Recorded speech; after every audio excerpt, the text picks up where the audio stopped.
Welcome into the Steel Curtain Podcast. It's Sunday, December 15th, and the Pittsburgh Steelers are 10-4 after a 27-13 loss to the Philadelphia Eagles in Week 15 at Lincoln Financial Field. I'm Josh Yourish, and today we're going to try to break this loss down, what it means for the playoff picture, what it means for the Steelers going into the matchup with Baltimore next week. But where we have to start is with the status of TJ Watt and what this means for the Steelers' best player as they go into the hardest stretch of the season. 3 games in 11 days. This one against the Eagles, they're 0-1 in this 3-game stretch. Then on Saturday against the Ravens, and then Christmas Day, Wednesday, at home against the Kansas City Chiefs. It is the toughest stretch of the schedule, no question about it. And it is made doubly difficult by the fact that the Steelers have to try to navigate it potentially without their best defensive player. And this hasn't been an excellent season for TJ Watt. It started off that way. It certainly started like an excellent season for TJ Watt. He's slowed considerably since then, but he is still the best defensive player on this team, the most impactful player on this team. This team came into the matchup against Philadelphia without George Pickens, still dealing with that hamstring injury that kept him out in the win over Cleveland last week. And now it could potentially be without its best player on the other side of the ball. And that's just going to be a massive problem for the Steelers going forward. So we'll get right into it. I typically love to interact with the chat in these shows, and I would love to do that, but I'm having some trouble working some technical issues. If you, the first stream, we were having trouble getting the chat to work, and it seems like we're still having some technical issues on our end. So the interaction is going to be a little bit on and off, and maybe we'll be able to get it up and running. But for now, the most important thing is breaking this injury down, talking about it, and seeing where things go from here for the Steelers. There was a worst case scenario that was put out there on Twitter initially. Pro Football Doc, Dr. David Chow, who is really great at this, taking the clips and analyzing what the possible injuries are. He tweeted about TJ Watt with the clip of him getting hurting his right foot late in the game against the Eagles. Let's hope/pray that this is not a left fifth metatarsal Jones fracture, saying it so it doesn't come true. Now, that is the worst case scenario, and it looks like that's not the case. So it looks like the Steelers dodged a pretty considerable bullet with this one. Pro Football Doc tweeting later, and this is just coming out of the post-game scrum or the post-game press conference with Mike Tomlin as we get a little bit of separation into this after this matchup. Mike Tomlin says it's a low ankle, which would be great news, and Pro Football Doc says didn't see that here. So that's still potentially a bad sign. They probably took him into the locker room, probably got x-rays right away. So they'll know if it's structural or if it's, a tendon thing. A low ankle is not something that you can maybe return from quickly after about 6 days, because the Steelers play on Saturday against the Baltimore Ravens in a game that will decide because the Steelers still have a path to winning the division if they lose that game against Baltimore, but the Steelers can clinch the division if they win the game against Baltimore, and that would be obviously massive for Pittsburgh going forward if they're able to take that one.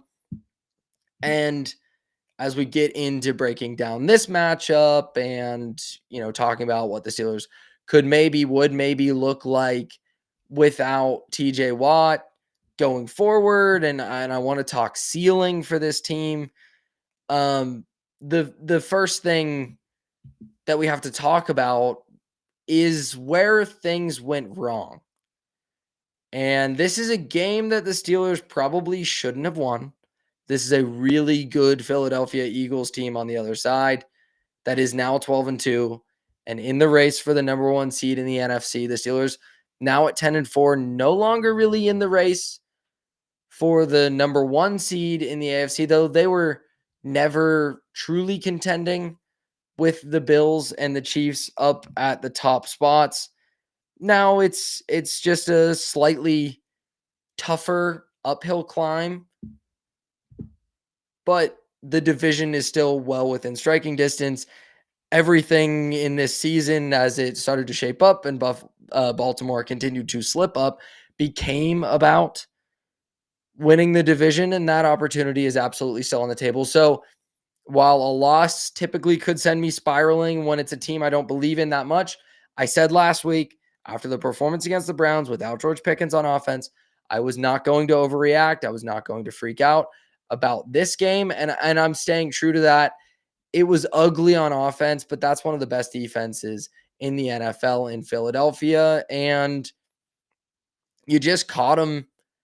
I mean, it's a really bad time for the Steelers going into an AFC gauntlet and an AFC North matchup with the Ravens. It's a tough team anyways. You're getting them on the road. You're getting them without George Pickens. And now you maybe have to go into that matchup with Baltimore without TJ Watt, which would make me more pessimistic. But for now, I'm going to keep my spirits relatively high. I expected the Steelers to lose this game. I expected the offense to look poor, and it did. So where did it specifically go wrong for the Steelers? Well, you could point to the cowardly punt by Mike Tomlin with 4th and long, right? 10 minutes and 40 seconds left, 4th and 7 from the Philadelphia 46. Mike Tomlin, down 2 scores, decides to punt it away. I hated the decision in the moment. I'd love to see Tomlin be much more aggressive there. Your offense hasn't looked good, but give him a shot because your defense hasn't looked great either. And Tomlin punts it away. There's a 15-yard penalty that's initially going to give the Steelers the first down on Jalen Carter for unnecessary roughness. And then during the commercial break, they deem that it happened after the punt, which is, if you look at any of the video clips of the play, you can see the ball being punted after Carter open hand punches Connor Hayward in the face, or in the helmet anyways. So a bad call, a penalty that could have buoyed the Steelers' chances for a bit longer, but I don't think it ultimately would have changed the outcome of the game. A cowardly punt, one I would not like to see Tomlin. I hope this is something he learns his lesson from going into the playoffs, though I don't know how capable of change he is in these scenarios because he's 18 years in and still hasn't really figured out the timeout situation, which we saw at the end of the first half, which was wild mismanagement once again. But after that punt, which again came with 10 minutes and 40 seconds left, the Eagles they're built to salt the clock away with Saquon Barkley, with Jalen Hurts, with their physical offensive line, with the fact that they have a cheat code in short yardage with the tush push. 21 plays, 88 yards, 10 minutes and 29 seconds off the clock, and they just salt the whole thing away. The Steelers never see the ball again. A cowardly punt, but that's not where this game was lost because in my opinion, the game was already over then. It was lost down 20-13 after giving up a field goal to start the second half. The Steelers in a really good spot. They have the flea flicker, 39 yards or 31 yards to Calvin Austin to the Eagles 39. Then Jalen Warren, a good run. Najee Harris, another run. A pitch to Najee Harris. You're already in field goal range. You're driving down the field, ripping off 6-7 yard runs. And Harris just fumbles the pitch and fumbles the game away, right? A Rashard Mendenhall-esque fumble in terms of the style of fumble, right? We saw a lot of boneheaded turnovers when Mendenhall was the Steelers' feature back, but also a lot of those came at really impactful times, and that felt like the case with Najee in this one. And it's unfortunate. It's not going to radically alter the outcome of the Steelers season. On the pitch play, right? This has been a thing all season. The Steelers started to go to the pitch play. They weren't blocking it well much early in the season. And they continue to run it. It's had more success. It had some success today before that fumble. I have no problem with them doing the pitch play at this point. It's something that's become a staple of their run game. And I understand the philosophy of doing it with Najee Harris, right? He is not a very fast back. If you want to run this outside zone stuff, if you want to get him to the edges, just get the ball in his hands as quickly as possible. Let him get his eyes up and make a decision, because he doesn't have the best vision, and he's not the quickest to the edges. So he's not really going to spread, stretch, right? These are outside zone stretch runs typically. He's not going to stretch the defense horizontally as well to pick the cutback lane the way Jaylen Warren has now that he's back healthy and certainly has some burst. So I'm fine with the pitch. It's a boneheaded mistake by Najee.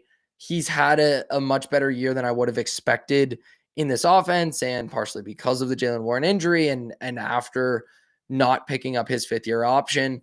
So it's a game they probably weren't going to win anyways. It would have been a cherry on top to a fantastic start to the season as it gets down to the toughest part of the schedule. It would have felt great for the Steelers to go into that Baltimore game next week with a win, but it doesn't fundamentally change anything. The Steelers have a chance to win the AFC North 6 days from now. That was the case with 7 days. That was the case yesterday. And it's the case after this loss. So this is not a loss to freak out about, but it could potentially, we're going to talk about it in context of the ceiling of this team. And I think that's where the conversation gets a little bit more interesting once we go through and break down some of this game. So let's just go back to the beginning of it. And the kind of thesis of this game, in my opinion, last week I talked about how the Steelers pulled themselves out of football purgatory in many ways by just loading up in the trenches, right? They loaded up on the defensive line. They loaded up on the offensive line. They greatly improved those positional groups. They have great depth at them. And that has helped vault them to another level as a contender, along with the changed offensive coordinator, along with the change at quarterback. They ran into one of the few teams in the NFL that can legitimately match them in the trenches on both sides of the football. There are very few. The Philadelphia Eagles are absolutely one of them. The Eagles have an excellent defensive line. Howie Roseman has been building it and building it and building it for years. He continues to take first-round picks and spend them on the defensive line or his edge rushing core, even when he doesn't really need to, even when that's not the team need. This past year, he changed that, bucked that trend, taking 2 secondary players. And that's what you can do once you build it up, right? And then that's kind of the point I'm going to get to. Andy Weidel comes from Philadelphia to Pittsburgh 2 off seasons ago to be Omar Khan's right-hand man when he takes over for Kevin Colbert. And it's the same build. You load up on the offensive line, you load up on the defensive line. The Steelers just aren't as far along in it. Now that they have started to stockpile that talent, you want to keep supplementing it, right? You want to keep adding to Watt and Hayward and even Herbig and Benton and the younger guys and Highsmith. And on the offensive side, Broderick Jones looks like he's actually really working out at right tackle now. Like that train has gotten out of the station and is really progressing in terms of his career. And you have Dan Moore Jr. on the other side, who's looking somewhat strong. But in the middle, Zach Frazier, Mason McCormick, you feel good about those guys going forward. Now you can start to supplement in off seasons to come and vault yourself onto the Philadelphia tier. The Steelers aren't there yet. They aren't there in that timeline. They have to get there very quickly because they have an aging quarterback, unlike the Eagles, who have Jalen Hurts and plenty of years with him to continue to cultivate this roster, and they've already made a Super Bowl run with Hurts. The Steelers are just a year, 2 years away from that. They finally met a team. They can bully a lot of teams in the trenches. They can get a ton of pressure on opposing quarterbacks and derail an offense, even if their secondary can't quite hold up, right? Even if Joey Porter Jr. can't cover T. Higgins, they can do enough up front.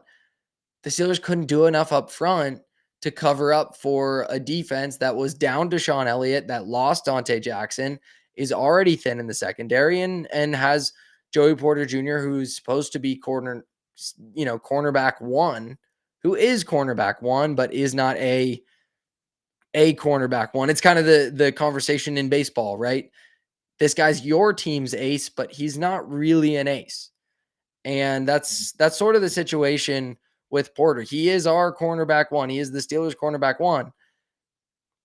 He's not a cornerback one, at least not in year two. He's gotten pushed around by some bigger guys. T. Higgins did it to him with Cincinnati, and A.J. Brown and Devontae Smith absolutely did it today because those are great receivers on the outside. The Steelers didn't have their only great receiver on the outside, so they naturally struggled to move the ball. That's just going to be the case when you go up against a team like Philadelphia. They're further advanced in their build. It is a similar build. It is a similar blueprint.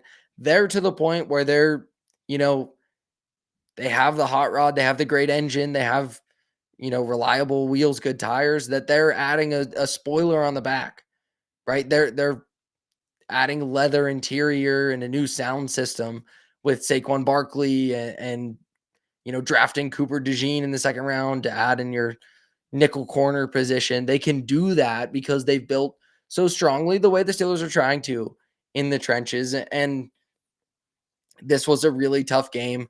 Russell Wilson would have needed to play above the level I think he can in 2024 for the Steelers to win it without George Pickens. And realistically, nothing has fundamentally changed for this team because they lost the game. You still have the chance to win the division next week. You still have a great offensive line. You still have a great defensive line. We have to see about the TJ Watt injury because that may take the defensive line from great plus to very good, maybe still great, but not as great. And if that group is downgraded at all, this defense that has looked excellent against inferior competition and shaky against the best offenses in the NFL will maybe look a bit more shaky against everybody else, and including Lamar Jackson and the Baltimore Ravens, who Lamar put up 5 touchdowns today on the New York Giants and is making a case for his third MVP in his career. So the offensive side, right? That hits fairly heavily on the defensive side because the Steelers don't have a way to match a true number one receiver like A.J. Brown. Very few teams do. The Steelers were bringing a lot of bodies down around the line of scrimmage to try to slow Jalen Hurts and Saquon Barkley, and naturally the wide receivers torched a secondary that was very injured. On the offensive side, it was another very, very slow start. And those slow starts were incredibly frustrating under the Matt Canada era of this offense, the Kenny Pickett, the Mitchell Trubisky, the Mason Rudolph era of this offense, because there was never a feeling that it could get turned around. And with Arthur Smith, with Russell Wilson, even I, who can be prone to negativity with this franchise, believe that they're going to eventually find some answers and have a counterpunch. The Steelers putrid in the first quarter. 3 and out, gain 3 yards. 3 and out, gain 2 yards. 3 and out, minus 11 yards. A field goal off of the Cooper DeJean fumble on the punt return. 4 plays, negative 8 yards, and a field goal. They finished, and then their next drive, a 3 and out, negative 5 yards. The Steelers ended the first quarter with 2 total yards and were in the game. We're absolutely in the game, down just a touchdown, 10-3. Turnover luck is a part of that. It's also part of this team's identity to hunt those turnovers in a really meaningful way and to try to attack the football. That's what TJ Watt did when Jalen Hurts got out of the pocket and was running with the ball. You saw Watt flying in ready to punch the ball out as hard as he possibly could instead of just going for a tackle. That is something that's coachable, but fumbles and fumble luck is relatively random. It came back and bit the Steelers later in the game. So the offense was awful. And then it wasn't. And then it wasn't so awful, right? Going down 17-3, and then an 11 play, 70-yard touchdown drive that righted the ship in a really meaningful way for this offense. They barely touched the ball in the second half, but when they had it, they moved it relatively effectively, barring bad penalties and a few big mistakes. On that drive, Russell Wilson really used his legs. That was a huge important part of it. Justin Fields jump started the drive after getting a first down. They brought Justin Fields in on 1st and 10, and he ran for 8 yards on a quarterback power, got hit late as he was sliding. I think it was a very soft call, but 15 yards added to the end of it. And suddenly the Steelers offense was kind of rolling. I don't know that there were any meaningful changes, at least none that I could detect on the TV copy watching it the first time through. They were spreading things out, not just running on the first 2 downs and hoping for something on 3rd and long. They decided to throw it a little earlier, try to spread things out, test the young secondary of the Eagles. It's a very good young secondary that Philadelphia has, but the Steelers, even in an undermanned receiving core, were able to punch back against it. And Pat Freiermuth caught the touchdown in the end zone on a nice throw by Wilson. That's a good sign. The red zone offense has been maybe the biggest problem for this team when it's at full strength. And even not at full strength, it looked fairly good in this one. Even the field goal drive before that ended up with negative yards. That was because of a penalty on a really nice Najee Harris gain. Darnell Washington blocking Darius Slay pretty much into the stands like a Michael Orr blindside block where he takes him all the way back to the bus. And then a fight ensues, and there should have been offsetting penalties, it seemed. Dean Blandino at least believed that there should have been offsetting penalties, and there weren't. So they're backed up, have to kick a field goal. I think they have some answers in the red zone.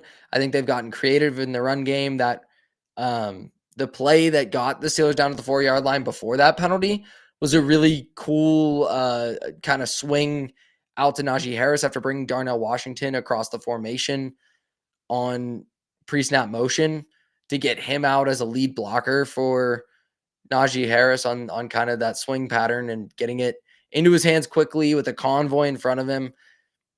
And then later the Freiermuth touchdown. The offense looks to have at least an idea of what it wants to do in the red zone, which is better than just throwing up jump balls to George Pickens. And I think the constraints of not having George Pickens can in some ways be good for Arthur Smith figuring out what else he has as the Steelers start to approach the playoffs. Obviously, you need Pickens back. You probably need him back next week to have a real chance of sweeping the Ravens this year. But without him, they're learning that unit collectively, and Arthur Smith specifically is learning what it can rely on, what it can go to, what it likes, what it doesn't like, the players to target in that area. And I think that can ultimately be beneficial going forward. And I bet you didn't expect me to be this positive coming out of a Steelers loss where the offense looked really bad. And a lot of the things I'm concerned about showed up because Russell Wilson still took some bad sacks and struggled to throw over the middle of the field. There were a lot of batted passes in this one. There are reasons for concern, but they're not new. None of the problems that arose in this game for the Steelers offense are new. And they were exacerbated by the fact that the best player on the offense wasn't out there. And the defense on the other side, probably the best in the NFL. Certainly has been since about week 6, 7, that time of the season when Vic Fangio finally got this scheme fully installed and these players used to it.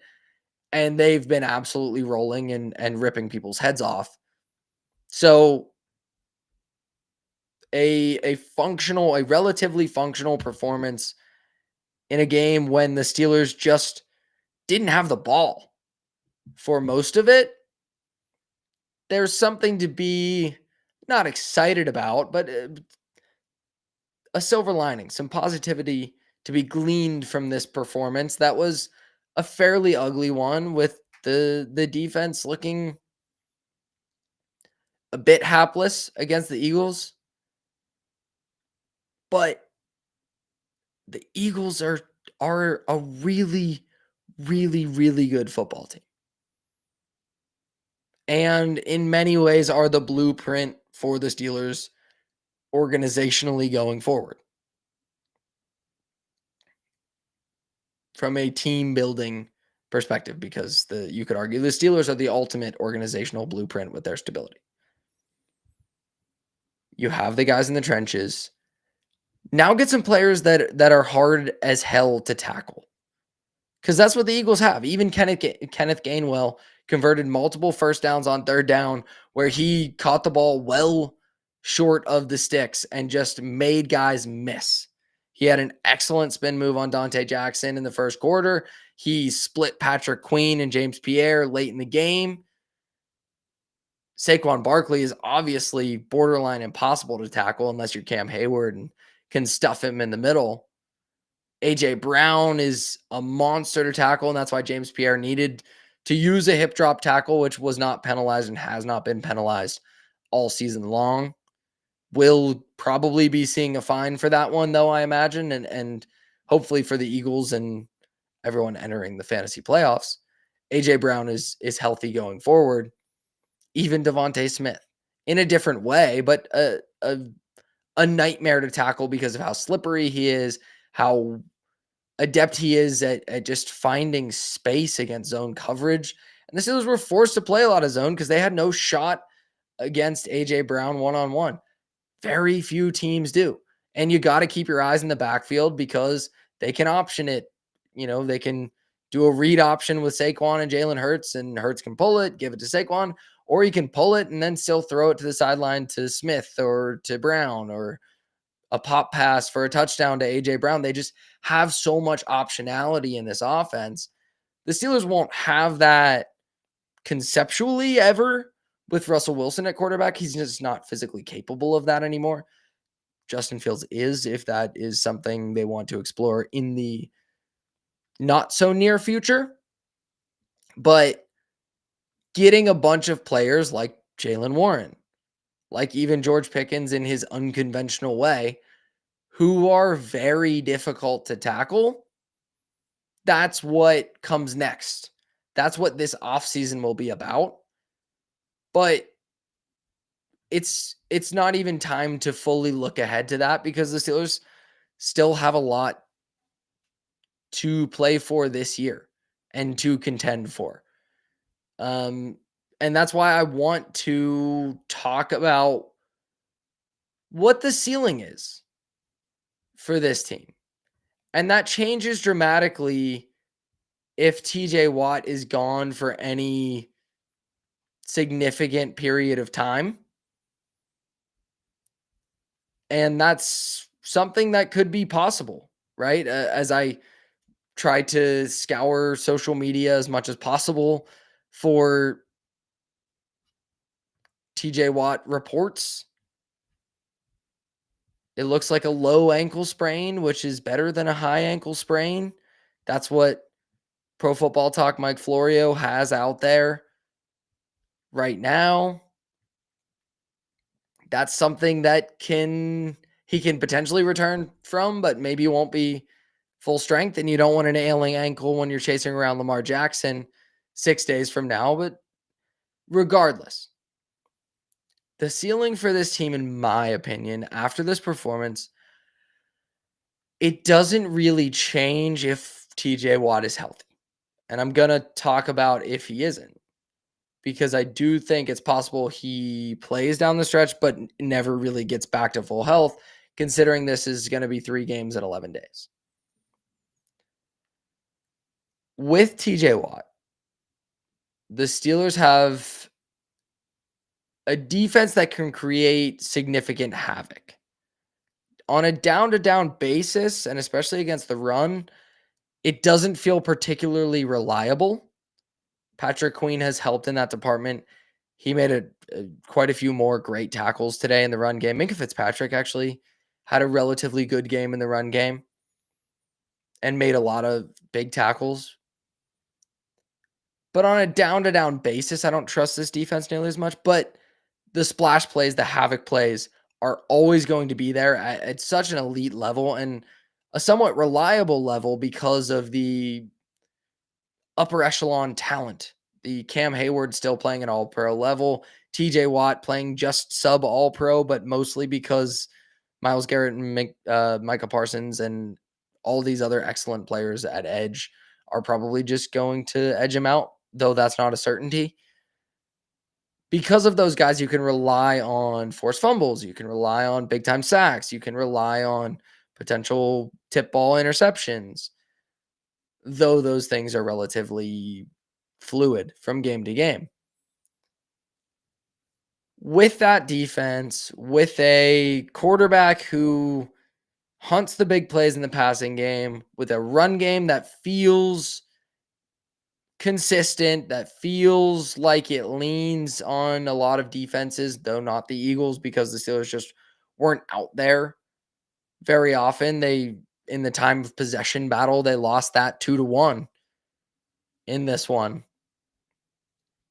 But against most other teams, Najee Harris, Jalen Warren, even a bit of Cordero Patterson or Justin Fields sprinkled in, that run game is going to wear on you, especially if it's in cold weather.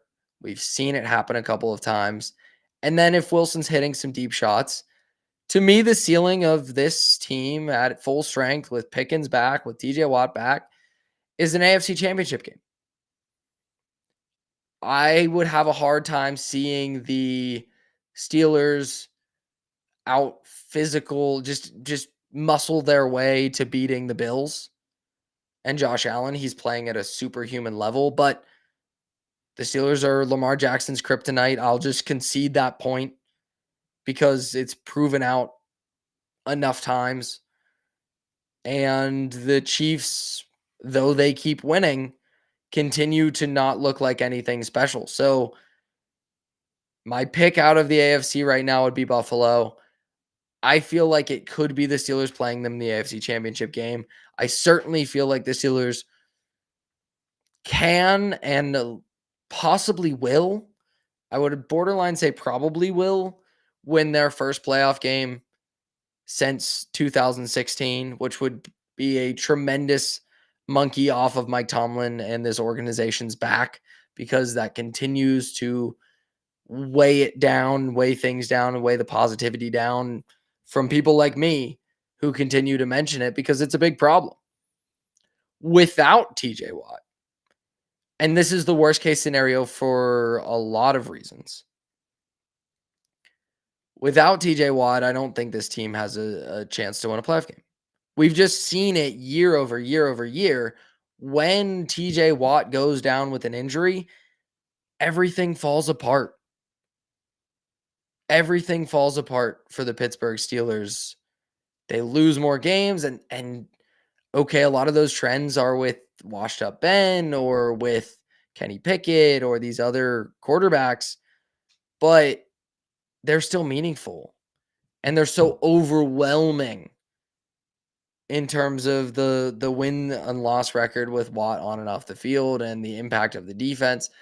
Nick Herbig is a great player, an excellent understudy, and will, I think, be a dominant or borderline dominant pass rusher at some point in his NFL career and at some point very soon. Alex Highsmith is that player right now. But if you lose TJ Watt, you lose so much in terms of what the defense, where the attention of the offense goes. And the Eagles don't have to apply that type of attention because they have Lane Johnson. Very few teams in the NFL have a guy like Lane Johnson where they don't have to chip. They don't have to allocate resources to stopping TJ Watt. That's another reason that the Eagles are just a nightmare matchup for almost everyone, but especially for the Steelers. If Watt isn't there for that gravity and the double teams are going to Highsmith or going to Hayward or even going to Herbig if he just takes off in a really big way, then you're talking about a team that's likely not going to hold on to win the division because of the tough schedule down the stretch. A team that could possibly be staring down a 10-3 to 10-7 situation, or maybe 11-6 still feels like the most likely outcome with the Ravens, Chiefs, Bengals left on deck for this team at 10-4 right now. But 10-7 is in the cards if Watt, with this low ankle sprain, which are the early reports, is out for a while. And in that case, going on the road, even if Watt then gets back fully healthy, I don't see this team winning a playoff game, which would be not just a bad thing because it would be a pretty meaningful collapse, but it would give such a big excuse for it. And that's what I'm worried about. I don't see this team winning the Super Bowl, though I've admitted that I could squint really hard and see them making it, which is not something I would be willing to say a few months ago. But if Watt is out and then a collapse that may have happened anyways does happen, then you have a collapse, but you also don't have an answer. And that's what the Steelers really need. They need an answer on Russell Wilson. Is he going to be their guy for the next 2, 3, 4 years till the end of his career? Are they going to pay him that kind of money to keep him around? Can they win playoff games, plural, with him? Is this defense still at an elite to a sub-elite level where it's worthwhile to invest the $22-ish million in Minkah Fitzpatrick next year and to see to the end of Cam Hayward's extension? He's been playing excellent, so it would be nothing about him. Minkah, not so much. But if this thing falls apart with a healthy Watt, then you can say, okay, it was a soft schedule at the beginning of the year. The Steelers cleaned up against a bunch of bad teams. We were wrong. It wasn't for real. There's still a considerable hole at quarterback. The Steelers need to priority number one needs to be finding the franchise guy, and that can include giving up some current talent on the roster to acquire the draft capital needed to do that, or the cap space needed to do that, whatever form or fashion it comes in. If a collapse, I won't say the collapse because I don't want to put that into the ether, because I still absolutely think the Steelers can beat the Ravens next week, and I will likely be picking them to do so. But if a collapse happens without Watt, you can just hand wave it away. TJ got hurt. If he stays healthy, this team would have made an AFC Championship game. And you pay Wilson, and you run it back with the aging defense, and you don't really address wide receiver in a way that you should, and you don't really address corner in a way that you should, and you're not aggressive in the offseason, and then you just stay on this same hamster wheel of 10-win seasons.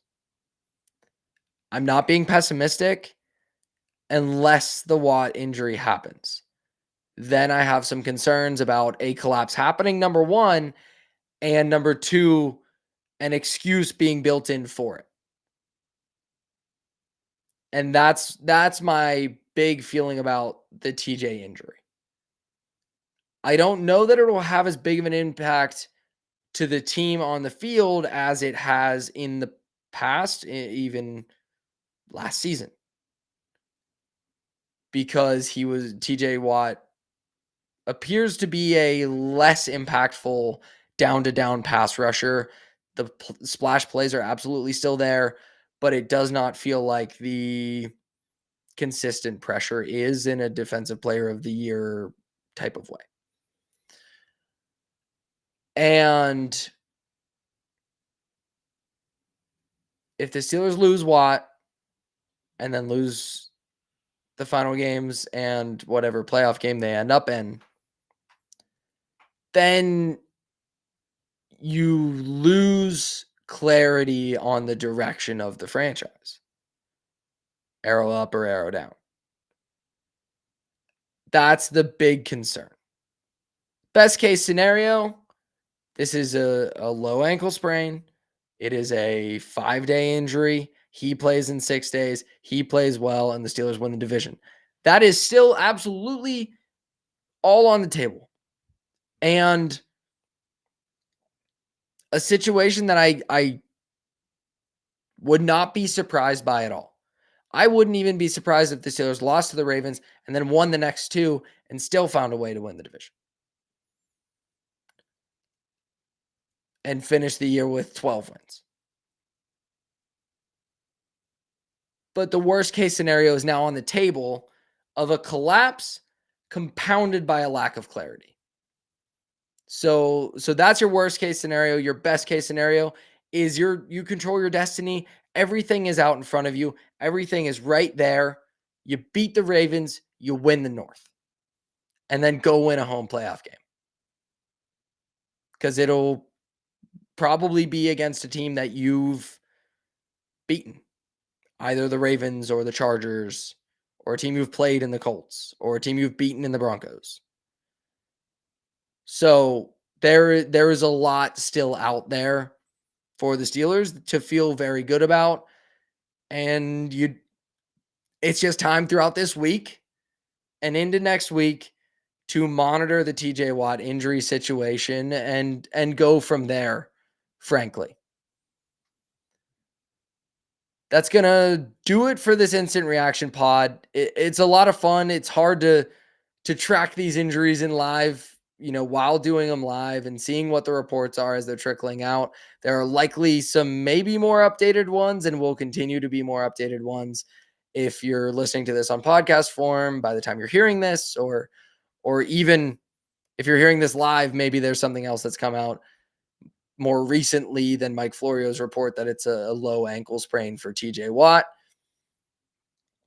And going into next week, a chance to win the division and a chance for you on Wednesday to listen to Tommy Jagai and Shane Kubis break that game down, break this game down. They do a great job just splitting the difference, right? They give you their great news and go through the position groups and who's playing well, who didn't play well in the last matchup, and then spin it forward to preview the next one. So an even more in-depth breakdown on Wednesday after this instant reaction, trying to digest a potential serious TJ Watt injury and a loss to the Eagles. So if you want to hear that show on Wednesday and make sure you don't miss it, make sure you like and subscribe to the Still Curtain podcast on YouTube.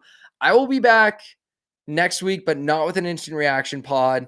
The Steelers and the NFL has decided to, well, not the Steelers, but the NFL has decided to go head to head with the college football playoff.